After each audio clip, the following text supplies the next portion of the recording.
Are you someone who enjoys playing large 2 and 3 drop Elestrals, but feel as though you can't due to the current power level of some counter runes in the game, such as Gorgon's Gaze, Shield of Achilles, and Poison Tipped Arrow? Then do I have the deck for you, Leolock. Hello, I am Constellation Gaming, and this is Decklist December, where I'll be going through every single day inside of December and providing a list, whether it's something more towards the casual end or more competitive. Before I get started, if you do enjoy this format of this video, please like and subscribe as it does help out the channel a lot. I am a small channel and any support I can get is appreciated. One more thing, at 100 subscribers, I will be giving away a Reverse Stellar Exaltus, so that is also something to keep in mind. Without further ado, let's get into it. Leolock is a deck based around two cards. Leonite, a 7/2 fire 2 cost Elestral that says as long as this Leonite is in attack position, players cannot cast Invoke runes. So Leonite counters powerful Invoke runes that would normally feed on 2 cost Elestrals such as Earthquake, Cryoblast, and Resting on Your Laurels. And the other card the deck centers around is Trident of Poseidon, a 2-cost water artifact that states the empowered Celestial gets +2 attack and cannot be targeted by counter runes. As long as Poseidon is enchanted, that means on either your side of the field or your opponent's side of the field. Opponents cannot cast counter runes. So with the combination of Leonite, Trident of Poseidon, and Poseidon properly enchanted anywhere on the board, you now have successfully locked your opponents out of playing runes at all. Now that your opponents are locked out of runes, what is the only way that they can destroy your Leonite? Their Elestrals. With Elestrals such as Eddy, Mudlet, and Boombat having the ability to utilize their effect to easily destroy Leonite, we must have the ability to keep him protected. Otherwise, you might as well throw all of your work right in the trash. So, to do this, we are playing one copy of Golden Fleece. Golden Fleece is a 2-cost solar artifact that states the empowered Elestral gets +2 defense if the empowered Elestral would be destroyed in battle or by an opponent's card effect. You may destroy this Golden Fleece instead. Now, this deck is a very combo-oriented deck, so in order to find our combo pieces, we need to have consistency pieces. One of the best in the game is Aster-Rabbit. Aster-Rabbit is a 1-cost 2/5 Thunder Celestial that states when this Celestial receives one or more Thunder Spirits, you can look at the top 3 cards of your deck and add them to your hand, and shuffle the rest into your deck. So simply being able to search out our pieces for our combo. Next, we are playing 1 copy of Elechick and 2 copies of Plucky to be able to search out our divine runes. We're playing 1 copy, pardon me, of Smoltuga, a 2/5 water Celestial that states when you normal cast this Smoltuga, you can search your deck for an Celestial with enchantment cost of 1 fire and add it to your hand.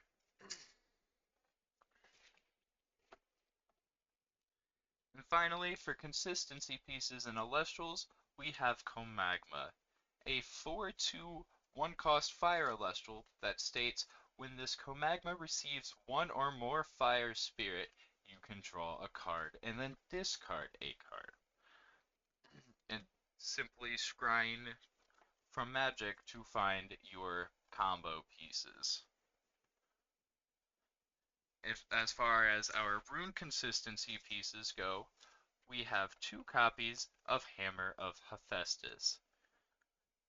Fire's Divine Rune, and it states when you cast this in Hephaestus, you can enchant up to 3 fires to it. You can disenchant 1 fire from this Hephaestus in order to search your deck for an artifact rune and add it to your hand.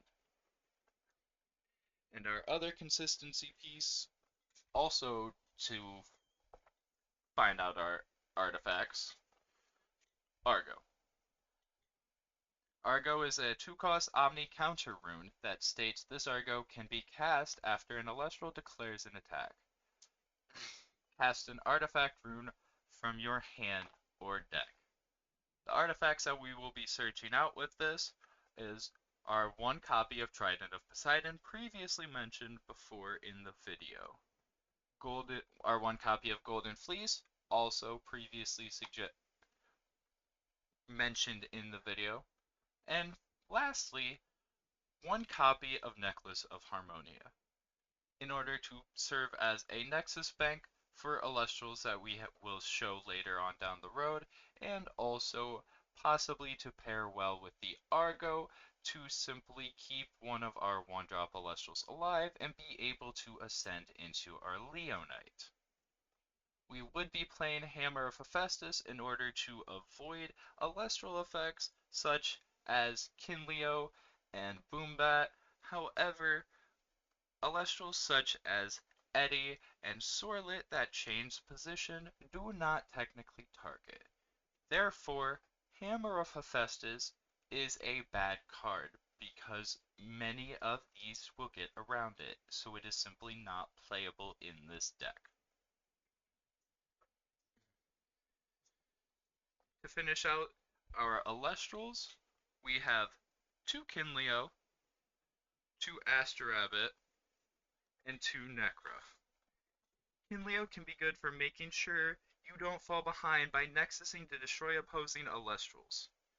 Astrarabbit is really good at recycling cards from your grave, whether it was put there by your Comagma Scries or simply by play of the game. Necrof, he's simply the bestest boy, so we play him anytime we play Fire, and he is also the biggest attacker we have in the deck, minus the Leonite. Now, for the rest of our runes, since we're not playing Exalt Flare, we have to run a very heavy counter rune package in order to successfully protect our Elestrals and ascend into our Leonite. So we are playing 3 Poison Tipped Arrow. Poison Tipped Arrow is a 1-cost Omni rune that states this Poison Tipped Arrow can only be cast when an opponent casts an Elestral. The target Elestral gets -2 attack, and until the end phase, during the end phase, you may expend equal to the original cost of the Elestral to destroy it.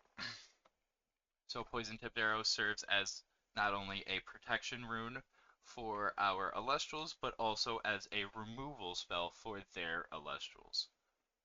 Gorgon's Gaze, simply the best counter rune in the game, 2-cost Omni rune that states target an Elestral until the end phase. That effect is negated and cannot be and the Elestral cannot receive enchantments, attack, nexus, or ascend. So Gorgon's Gaze essentially says no to everything that an Elestral can do in this game. We're playing 2 copies of Shield of Achilles in order to properly defend our smaller Elestrals and make it so we can ascend into our Leonite by bouncing them back to their hand. 2 Altar of Stars, 1-cost Omni rune, Nexus 1, if you do, you may change the position of an Elestral. Since we are playing a lot of Divines, and we are also, or a decent amount of Divines, and we are also playing a lot of Artifacts in comparison to normal, we will have a good amount of Nexus banks to be able to utilize Altar of Stars properly if needed. Now, since it is counterintuitive with our Leonite, we don't want to be running very many Invoke runes. So we are only running 4 total Invoke runes, and that is it. We're running 3 Ambrosia, because Ambrosia is the best invoke rune in the game, and healing allows you to continue playing the game since every single thing you do inside of this game costs your life total. Um, Next, we're playing one copy of Resting on Your Laurels. If your opponent has more enchanting spirits on the field than two or more enchanting spirits on the field than you, target and destroy the opponent's Elestral with the least amount of enchanting spirits.